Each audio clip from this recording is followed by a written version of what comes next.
Bonjour à tous, bienvenue chez SD Works. Aujourd'hui, chers participants, chers internautes, on va utiliser aujourd'hui un nouveau vocabulaire. On vous souhaite la bienvenue sur notre premier webinaire sur le sujet bien travailler à distance, les trucs et astuces pour gérer au maximum le télétravail. Je suis Marielle Grégoire, je dirige un des bureaux régionaux de Liège, je suis conseillère pour les PME. Je salue ma collègue Françoise. Bonjour Bonjour, Françoise. bonjour Marielle. Voilà, qui est consultante et experte dans les matières notamment du télétravail. Et je souhaite la bienvenue à notre client, Vincent Tenissen, DRH dans la société Trasis. Bonjour Vincent. Bonjour Marielle.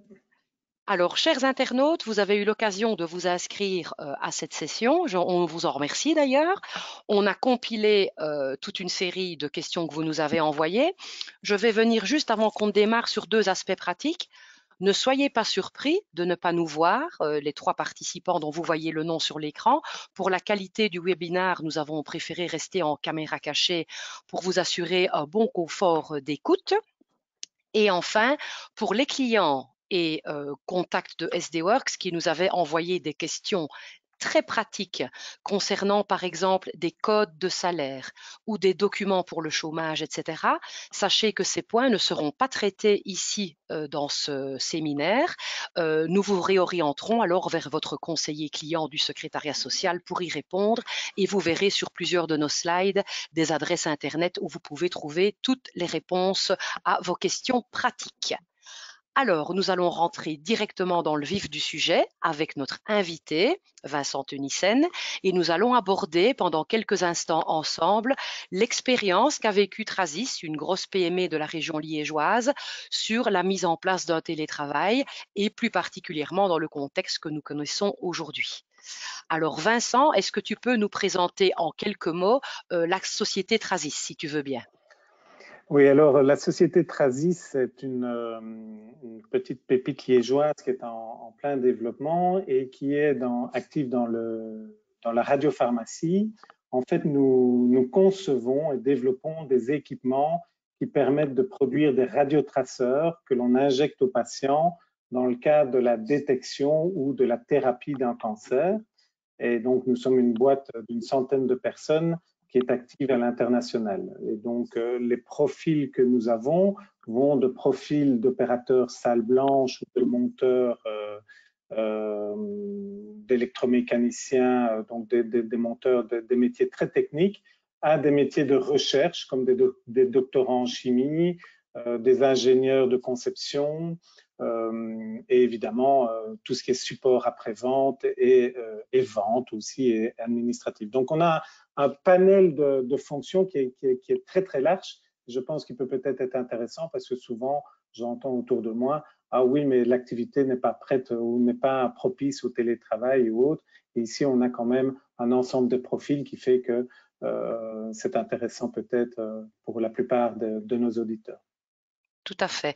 Alors, je te posais justement la question, Vincent, parce que moi, j'ai déjà eu l'occasion de venir plusieurs fois en visite dans votre entreprise, où effectivement, on voit hein, les ressources importantes en termes de nombre que vous êtes. Moi, j'entends certains métiers techniques. Ce n'est pas du tout, évidemment, le scope d'une activité comme SD Works.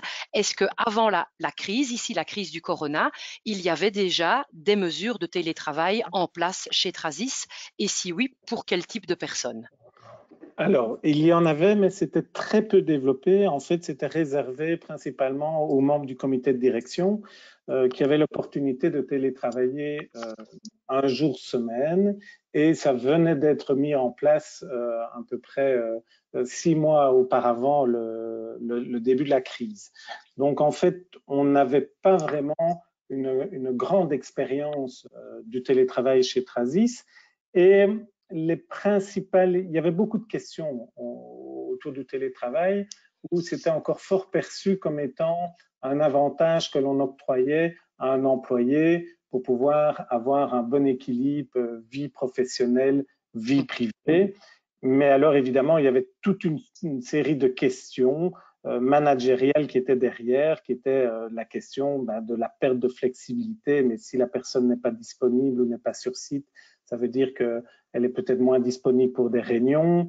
Il y a la question de la confusion entre ce qu'est le travail à domicile et la gestion des problèmes domestiques. Donc, certaines personnes nous demandaient pour pouvoir travailler à domicile, mais principalement pour gérer des outils, des problèmes domestiques. Or, il est évidemment que je pense que beaucoup d'entre nous expérimentent actuellement que télétravailler et gérer des enfants en bas âge ou même des enfants tout court n'est pas nécessairement évident. Et puis alors souvent, il y avait aussi la question de l'équité. Pourquoi laisser télétravailler telle personne et pas telle autre?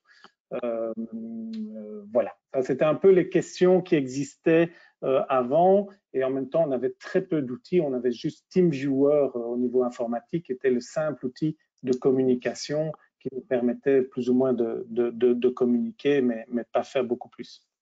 D'accord. Alors, si j'entends bien, donc c'est assez récent, hein, cette implémentation pour une petite catégorie de travailleurs chez Trasis.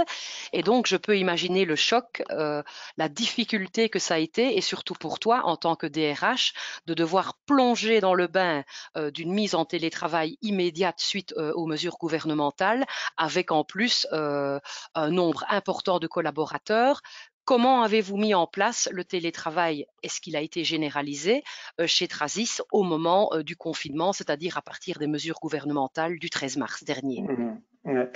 Alors, je pense que c'est aussi quelque part, il faut souligner l'ADN de la boîte qui est encore une PME, qui est dynamique, qui est en plein essor, et donc vraiment un niveau d'engagement des gens qui est très important. Donc, on a la contrainte, c'est vrai que c'était une contrainte, mais je pense que très vite, les collaborateurs, comme souvent dans les PME, se sont adaptés et ont compris que de toute façon, il n'y avait pas le choix. Donc, ça enlevait déjà énormément de freins ou de problématiques. Une des chances que l'on avait aussi, c'était que la plupart des employés disposaient déjà d'un laptop, donc ce qui veut dire que au niveau déjà des ressources matérielles, là il y avait déjà pas mal de choses présentes. Par contre, ce qu'il n'y avait pas du tout, c'était vraiment les outils appropriés pour pouvoir télétravailler de façon optimale. Et là, on a un service informatique, donc on a eu la chance, depuis 6 mois, on avait justement un nouveau responsable IT qui avait commencé, juste aussi pour quelques fonctions, à implémenter Teams de Microsoft, qui est un outil que moi je ne connaissais pas très bien, et qui permet vraiment de faciliter le travail à distance. Et donc là, il y a eu un tour de force de l'équipe informatique de Trasis qui a réussi à implémenter Teams en 7 jours sur la plupart des machines des collaborateurs. Donc du jour au lendemain, les gens se sont retrouvés chez eux avec leur laptop et on commençait à télétravailler. Donc Teams s'est développé, et comme souvent, je prends souvent l'exemple des outils informatiques. Donc, quand on utilise un outil Excel, bien souvent, c'est un outil qui est très puissant, mais on l'utilise à 10% pour la plupart d'entre nous de ses fonctionnalités. Et on arrive à utiliser peut-être plus de fonctionnalités, plus on l'utilise ou plus les besoins sont importants. Et en fait, c'est ça l'opportunité de la crise avec Teams, c'est que directement, on a appris à utiliser, à découvrir très rapidement les fonctionnalités qu'offrait l'outil Teams. Et alors, c'était assez sympa parce que très vite, on a eu des meetings qui sont organisés facilement sur Teams, et souvent, l'un ou l'autre des collaborateurs prenait la main pour expliquer aux autres personnes, aux autres intervenants de la réunion, les différentes fonctionnalités en live de l'outil, en lui disant partage ton écran, donne-moi accès à distance. Et donc là, j'ai découvert moi personnellement que l'outil nous permettait par exemple de travailler à 5 en même temps dans un fichier Excel en live, et qu'automatiquement l'outil était partagé. Donc là, très vite, il y a eu un mode un peu réactif et un mode un peu de combat des équipes où voilà, un peu à la découverte, on est contraint, on est obligé, et très vite on s'approprie un outil qui, je pense, qui dans des conditions différentes, on ne se serait pas approprié cet outil-là aussi rapidement. Donc là, je pense que c'est un premier élément, c'est vraiment l'outil qui a facilité, je veux dire, la communication, l'échange, que ce soit par l'organisation des meetings, que ce soit par le partage d'informations et des fichiers et de la sauvegarde de ceux-ci, mais aussi par la qualité de l'audio et la possibilité aussi de se voir de visu pour pouvoir, durant les meetings, pour échanger. Alors, évidemment, ça, c'est un des aspects vraiment pratico-pratiques. Évidemment, il y a eu, suite à la mise au télétravail forcé, il y a eu toute une série de questions ou de problèmes très pratiques qui sont posés, comme tiens, comment faire en sorte pour relever le courrier, pour décrocher le téléphone pour les gens de la vente ou du service après-vente, etc. Donc là, on a mis en place très rapidement aussi des outils de téléphonie over IP.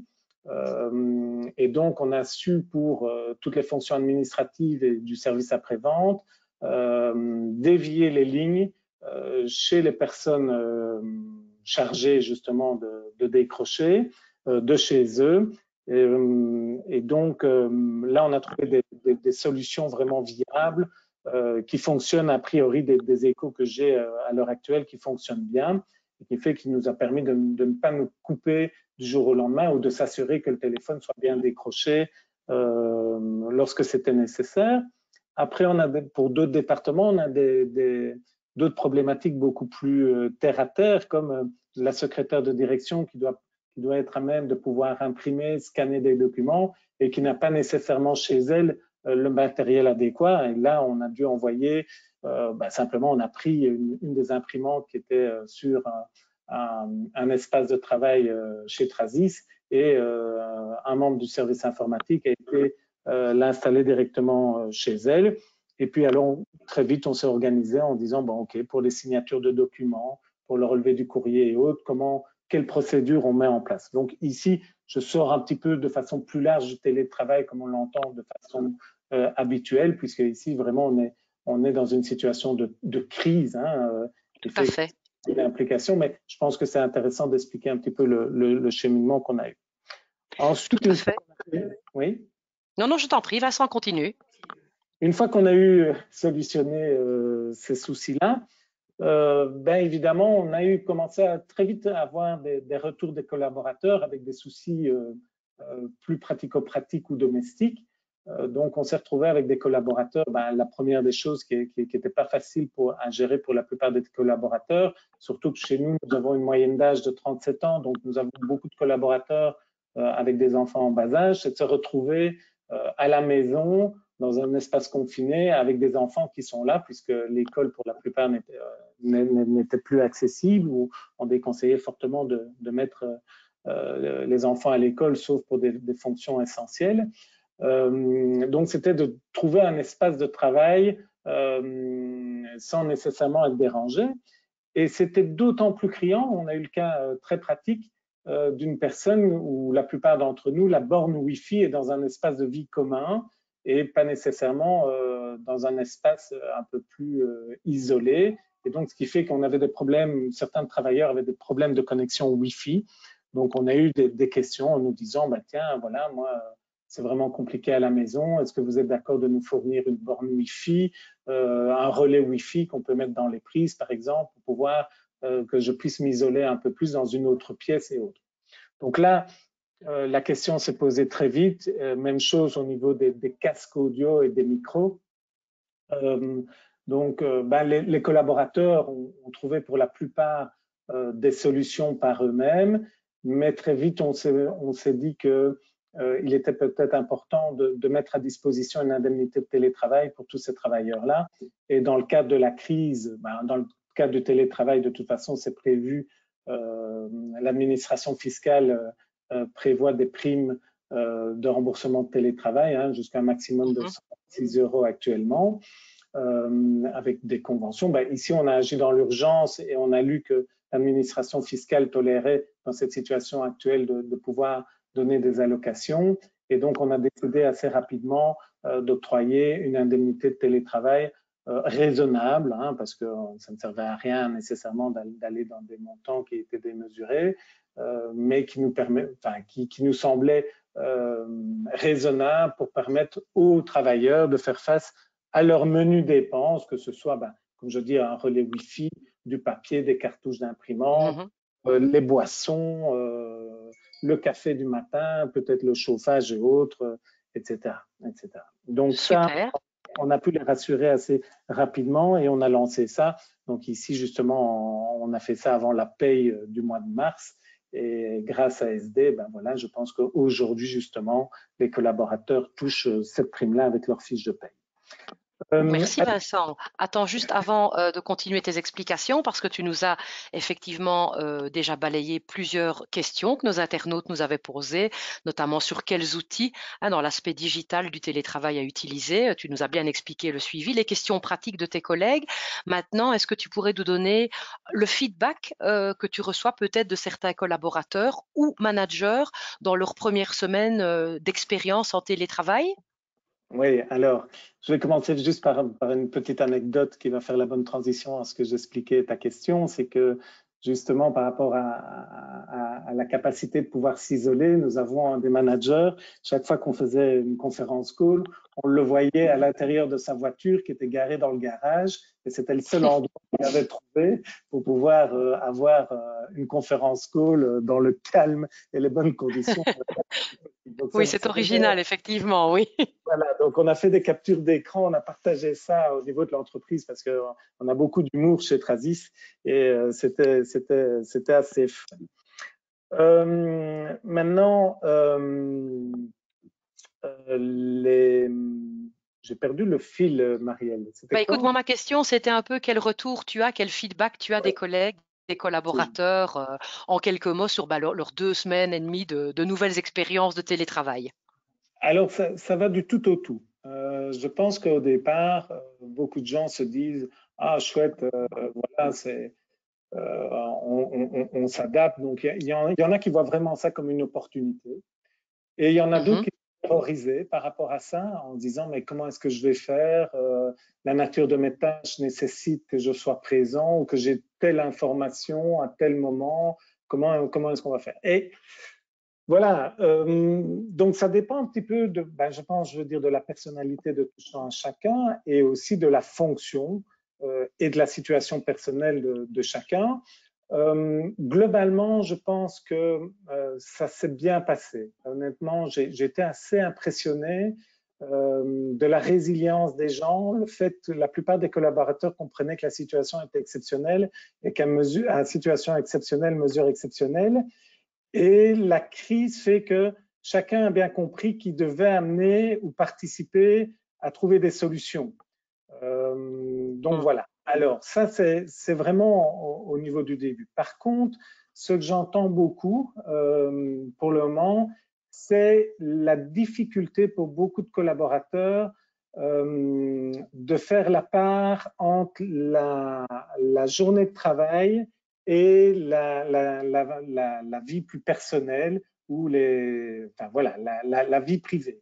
Donc en fait, quand on est en télétravail, on n'a plus de moments clairs qui, par exemple, le trajet en voiture le matin fait qu'il y a une frontière claire entre la maison, la partie privée et la partie professionnelle. Donc la demi-heure ou l'heure que l'on passe à se rendre au travail ou à revenir du travail sont des frontières qui sont clairement identifiées, qui permettent à tout un chacun de faire la part des choses entre sa vie privée et sa vie professionnelle. Ici, ces éléments d'identification ont complètement disparu.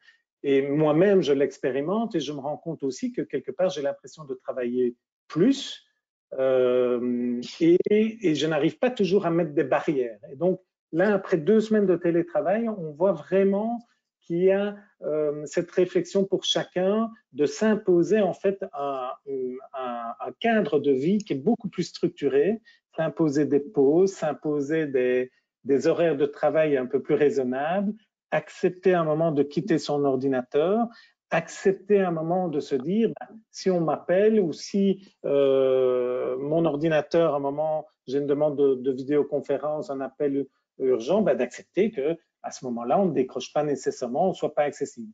En fait aussi, comme on n'a pas ce contrôle social à l'entreprise où les gens nous voient travailler, où on voit travailler les gens, on a un peu l'impression qu'en tant que télétravailleur, on se dit, mais est-ce que les autres savent que je travaille ou est-ce qu'ils se disent que je passe la journée dans mon divan?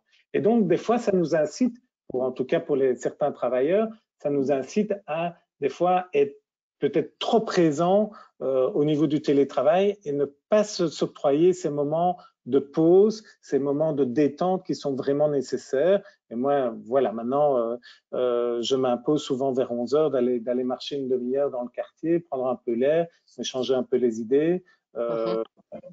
Le deuxième élément important aussi, c'est qu'on se rend compte que la communication écrite prend le pas. Et donc, cette semaine, au niveau HR, on s'est rendu compte qu'on était déconnecté de toute une série de collaborateurs que l'on voyait de façon informelle à la machine au café et autres. Et donc, maintenant, on a pris le pas, simplement un petit truc, une petite astuce que je partage avec vous et qui était le fruit de mon collègue Loïc qui a eu cette idée. Il avait vu un petit post sur LinkedIn en disant qu'un DRH s'était imposé de contacter, d'appeler tous les jours deux de ses employés et de parler un peu de tout et de rien, de prendre de ses nouvelles, de voir comment il allait. Et donc, Loïc a proposé dans l'équipe, et on l'a mis en application, c'est que maintenant, dès qu'on a une demande RH par mail, par exemple, ben, c'est que directement, on rappelle les gens, soit en vidéoconférence, soit en live, via le téléphone ou autre, pour avoir ce contact un peu plus large qu'un mail ne permet. Et donc, ça nous permet vraiment de garder du lien et de sortir un petit peu de la question formelle pour lequel le collaborateur nous adresse son mail. Voilà, ça permet de garder du lien. Tout à fait. Mais écoute, Vincent, tu nous as fait un magnifique feedback totalement professionnel à ton image sur toute ta perception des ressources humaines. Et je pense que Françoise, notre experte, a dû relever pas mal de points très Oui, pertinents. tout à Et je suis fait. sûre qu'elle brûle de pouvoir te poser l'une ou l'autre question complémentaire suite à tout le panel de sujets que tu as brossé. Françoise, je te laisse la parole. Alors oui, merci beaucoup, Monsieur Tenisset. J'ai coupé donc le son. Je disais donc bonjour Monsieur Tenisset, merci. Je voulais simplement rebondir. Vous avez dit pas mal de choses intéressantes et qui vont faire le lien aussi avec pas mal de questions qui ont été posées donc par les participants. Et bon, moi j'ai noté déjà qu'au début, le télétravail, bah, c'était plutôt un élément de motivation, de package salarial, et puis que là aujourd'hui, forcément, il a imposé à tous, y compris à ceux qui au départ soit ne pouvaient pas le faire ou soit voulaient pas le faire. Et à ce moment-là, on va travailler, enfin je ne sais pas si vous avez travaillé aussi sur ce fameux leadership participatif ou en tout cas situationnel aussi, que ce soit pour le manager ou le travailleur, c'est qu'on devient tous responsables en fait de ce travail télétravail qui est plus flexible, qui dépend plus du temps et du lieu où on le fait, mais vraiment de la flexibilité qu'on va donner. Et donc c'est un petit peu aussi l'avenir du travail quelque part et qu'est-ce qu'on va en faire puisque cette période de confinement va encore durer. Et donc moi, je voulais rebondir sur ce que vous avez donné après comme préoccupation dans les 15 jours qui ont suivi cette mise en place du télétravail pour tous. Donc le télétravail, c'est une forme d'organisation flexible sans temps ni lieu. Bien sûr, il y aura des choses à respecter, mais il va y avoir des risques, et vous en avez parlé, des risques. Il y en a 5 en particulier. Ce côté home sweet home. Et là, peut-être maintenant avec la pression qu'il y a, puisqu'il n'y a plus cette pire pression, enfin cette pression des collègues quand ils nous voient au bureau, je sors prendre le soleil sur ma terrasse, finalement je reste 1 heure et demie au lieu de 5 minutes. Et ce home sweet home, il est aussi lié au côté dispersion et environnement moins professionnel. Et là, je pense que en tant que parent et en tant que télétravailleuse, en tant que voilà, je suis aussi pleinement concernée. On est dans un environnement qui est beaucoup moins professionnel. Que ce soit de manière ergonomique, ou que ce soit parce qu'en de toute façon on est à la maison, et avec ce côté dispersion, c'est-à-dire oui, il y a les enfants, on est peut-être plusieurs à télétravailler, il y a le mari qui est là aussi, donc qui prend quel espace, donc ça il faut vraiment en être conscient. Et par contre, moi ce que j'ai identifié aussi comme risque très important, c'est le risque d'un contrôle plus important aussi. Et ça, c'est la part du manager de se dire, tiens, justement, je vais appeler tous les jours à 8h moins quart pour demander ce que vous allez faire toute votre journée. Donc ça, c'est des choses qu'on nous rapporte aussi. Ou je vais systématiquement appeler à 18h02 pour voir si tout ce que vous m'aviez dit que vous alliez faire à 8h moins quart, vous l'avez bien réalisé. Et ça, je pense que c'est important à le signaler. Et puis alors qu'il y a ce côté isolement social qui est important. Quand on est une entreprise qui a l'habitude déjà de faire du télétravail, on dit souvent qu'avec une grande maturité, on peut arriver jusqu'à maximum 3 jours. Aujourd'hui, on est à 5 jours sur 5 jours sur la semaine, donc c'est 5 jours de travail. Et ce risque d'isolement social, eh ben, il va être là et plus présent suivant. Ben, bien sûr, ça dépend des collaborateurs aussi et chacun de leurs attentes et de leurs demandes. Donc, il va falloir faire preuve de résilience, comme vous l'avez dit. Hein, vous avez utilisé ce mot et c'est vraiment sur ça qu'on va travailler aujourd'hui. On est dans un changement qui est soudain, qui est imposé à tous. Comment est-ce qu'on va pouvoir rebondir? Comment est-ce qu'on va pouvoir se réaliser et continuer à tirer du plaisir au travail là-dedans? Et ça va demander une transformation personnelle aussi. Donc, je vais parler de petits trucs. Il y a des trucs qu'on va pouvoir faire en tant qu'organisation, en tant qu'équipe, mais il y a aussi des choses auxquelles on va devoir faire attention en tant que personne. Par rapport à l'aspect digital, et pour répondre à une question qui avait été posée, forcément, si, et vous l'aviez dit aussi, hein, si on a des processus digitaux qui ne sont pas aboutis, et si la majorité de notre travail s'effectue encore sur des dossiers extrêmement lourds et papier, eh bien là, il faut voir aussi quelles dispositions ce qu'on peut prendre avec l'organisation pour respecter, dans le cadre de ce qui est demandé par le gouvernement, les distances de sécurité, etc., de pouvoir réaliser ce travail ailleurs si vraiment il n'y a pas d'autre solution. Mais ça, c'est très clairement un frein au télétravail. Donc, il y a ces risques qui sont bien présents. Donc non, le télétravail, c'est pas sans risque. Et donc, comment est-ce qu'on peut faire pour les éviter? Eh bien, par rapport justement à ce côté frontière entre la vie privée et la vie au travail, eh bien, il va falloir vraiment créer, de la même manière qu'on a fait des policies ou des chartes ou des règles et des règlements qui sont très importants en matière de télétravail, il va falloir respecter évidemment les règles qui étaient déjà d'application et les accords qui étaient d'application avant cette crise du coronavirus, mais il faut aussi maintenant se créer en fait des règles et des chartes au sein de l'équipe et puis personnel. Et donc, quand vous disiez, voilà, le temps de trajet avant où on pouvait écouter la radio, discuter, etc. Eh bien, ce temps de trajet habituel, maintenant, il faut aussi continuer quelque part à l'utiliser pour faire quelque chose d'utile pour soi. Profiter aussi de prendre un vrai petit déjeuner et pas devant son PC comme l'image qu'on voyait juste avant sur mon slide en disant je vais télétravailler et je simplement tourne ma chaise et, et suis encore sur la table du petit déjeuner. Donc voilà, prendre conscience de cet environnement moins professionnel et comment est-ce qu'on va un petit peu le professionnaliser, que ce soit en termes d'ergonomie, que ce soit en termes de lieu aussi. Mais il va falloir dans cette routine et dans cette charte, aussi demander à ce que, ça c'est les adaptations à domicile, hein, quand est-ce qu'on ne peut pas déranger papa ou maman? Qui travaille dans quel endroit? Mmh. Et ça pour éviter, parce que ça ne fonctionne pas, le multitâche. Donc je suis en même temps en train de donner cours à mes enfants, en train de répondre à des emails, ça ne fonctionne pas. Notre cerveau, il compte 1, 2, beaucoup. Et puis après, il est débordé. Et donc, vraiment, le multitâche, ça ne fonctionne pas. Il va falloir, en fait, travailler de manière pas efficace, mais efficiente, c'est-à-dire être occupé avec les bonnes choses. Et pour ça, la première chose, c'est avoir des objectifs clairs. Et là, c'est le travail du management et donc de l'organisation aussi, de fixer, en fait, quels sont les objectifs à atteindre, qu'est-ce qu'on attend des collaborateurs dans le cadre du télétravail. Et puis après, s'organiser soit dans cette fameuse routine dont je parlais, d'aller le mettre dans son agenda, mettre les plages pour lesquelles on ne veut pas être dérangé et fonctionner en transparence sur cet agenda avec les autres membres de l'équipe aussi.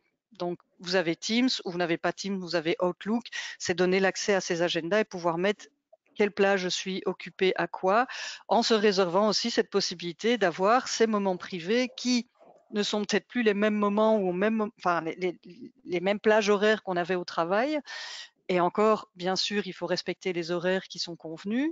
Ça, c'est une chose. Maintenant, qu'est-ce qu'on convient aussi au niveau de l'équipe en termes de disponibilité? Puisque je le répète, en termes HR, finalement, le télétravail, c'est la flexibilité. C'est pas tant l'horaire qu'on va faire. Et pour pouvoir travailler avec cette autonomie, cette flexibilité, il va falloir être très organisé. Et donc, plus on va être clair sur ce qu'on doit faire, et plus il y aura aussi un traitement équitable des personnes. Je pense que vous avez soulevé à un moment donné ce principe d'équité. Et donc d'éviter ces préjugés en disant il est certainement en train de regarder Netflix devant sa télé. Mais ça, on ne peut pas le faire si on n'a pas fixer des objectifs clairs, ce qu'on attend du collaborateur. Et donc, la communication va être importante, mais la confiance va être importante aussi. Et pour ça, l'idée de fonctionner en transparence avec des agendas partagés qui soient sur Teams ou sur Outlook, c'est vraiment important. Et donc, pour le collaborateur aussi, d'aller demander du feedback à son manager. Qu'est-ce que tu attends de moi pour cette semaine, pour aujourd'hui? Tiens, j'ai réalisé tes objectifs, ça c'est plus compliqué. En fait, finalement, 80% du succès de ce télétravail, de ce travail à distance, ça va être basé sur la communication qu'il va y avoir entre le manager, ses collaborateurs, cette communication en équipe aussi, et donc aussi des accords sur quel canal est-ce qu'on va utiliser pour communiquer, comment est-ce qu'on va gérer le suivi des objectifs, à quel moment est-ce que moi, manager, je veux que tout le monde soit en ligne pour ces petites réunions, etc. Donc, dans cette nouvelle routine, ça va être important vraiment de respecter bien sûr les règles et ce qui a été fixé au niveau de l'équipe, mais se fixer aussi une routine interne et une charte avec la gestion des enfants, sachant que c'est extrêmement compliqué. Ça, Françoise, je oui. viens vers toi. Je reprends un peu toute une série de questions que nous avaient posées nos internautes qui nous écoutent en ce moment. Il y a eu tout un groupement d'entreprises qui ont posé un peu le même type de questions à un moment, sans se concerter, c'est assez comique. On est vraiment venu à ce moment-là sur la motivation des employés. Je vois ici garder l'esprit d'équipe, garder notre équipe performante, mais je veux veiller au bien-être de mes employés. Que faire pour garder la qualité du travail en équipe, etc. Sur ce sujet vraiment de la performance, la qualité du travail, mais en même temps le bien-être des collaborateurs, qu'est-ce que tu pourrais encore ajouter aussi comme élément de conseil? Alors, de garder le contact, très certainement, et de pouvoir identifier, de pouvoir se baser sur aussi ce que j'appelle les jeux et le fun, dans le sens qu'il y a certainement des personnes qui sont des moteurs dans l'équipe, et ça fait partie, ce que je disais, de ses propres responsabilités, de son leadership, de pouvoir aussi aller identifier ce que les gens aiment bien faire, ces gens qui sont aussi passionnés, qui peuvent amener un petit peu, comment dire, de motivation aux autres. Et de garder ces relations-là. Et donc à nouveau, et de fixer ça en accord avec l'équipe aussi. Là, j'ai un Donc, élément peut-être, j'ai un élément intéressant en fait par rapport à ce que vous venez de dire. En Oui, fait, on voit qu'il faut rester à ce moment-là à l'écoute des collaborateurs et non, on a une initiative très sympathique. On a un employé indien au sein de l'entreprise qui est fan de yoga et donc au début de la crise, il nous a envoyé un petit mail en disant oh ben pour amener un petit peu de fun et un peu détendre l'atmosphère au télétravail. Hein, donc, c'est même pas détendre l'atmosphère au travail, c'est détendre oui. l'atmosphère au travail. Il a proposé une session, donc il a envoyé par Outlook une invitation Teams, évidemment, pour tous les collaborateurs qui souhaitaient faire une session de yoga à 12h30. Et donc, on est 5-6 collaborateurs lors de la première édition où on s'est connecté à la session de yoga en ligne. C'était très sympa. D'ailleurs, sur la page LinkedIn de l'entreprise, on l'a partagé sur la page LinkedIn de l'entreprise et ça amenait vraiment du fun. Et là, pour le moment, justement, j'ai raté la deuxième séance parce qu'elle est en cours là actuellement, vraiment en ce moment. Donc, Oh, on espère que vous passez quand même un bon moment avec le yoga est très bien expiré aussi, hein, donc faire un petit, si voilà. on fait un petit, donc il y a Zoom, il y a Teams, on peut mettre sa caméra, on peut faire une pause café ou quelque part on fait d'abord des sessions quand dans le stress on pense à respirer très vite, mais non, il faut expirer, donc faire un petit peu de respiration tous ensemble, donc ça c'est en équipe, et continuer avec ces petites réunions d'équipe, pour moi faire moins longtemps la réunion, mais de manière justement, on est plutôt sur l'efficience, donc pas être efficace, mais être occupé avec les bonnes choses et de la bonne manière. C'est pour ça que ça demande aussi de rester quelque part connecté, hein, et c'est de terminer par les 3 W. What went well. Donc de terminer sur 3 choses positives. OK, comment c'est, et que ce soit, allez, comment dire, pas spécialement professionnel, mais qu'est-ce qui s'est bien passé aujourd'hui? Allez, 3 belles choses.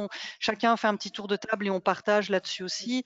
Mais en tout cas, oui, c'est important de garder cette relation en fait, et puis d'avoir une partie aussi tout à fait introspection. Et quand je dis qu'on est les premiers responsables de la transformation d'une organisation, donc ça commence par une transformation personnelle, c'est de se dire, il y a cette déconnexion qui va être très très importante aussi. Là, on est plutôt donc sur balance vie privée, vie professionnelle.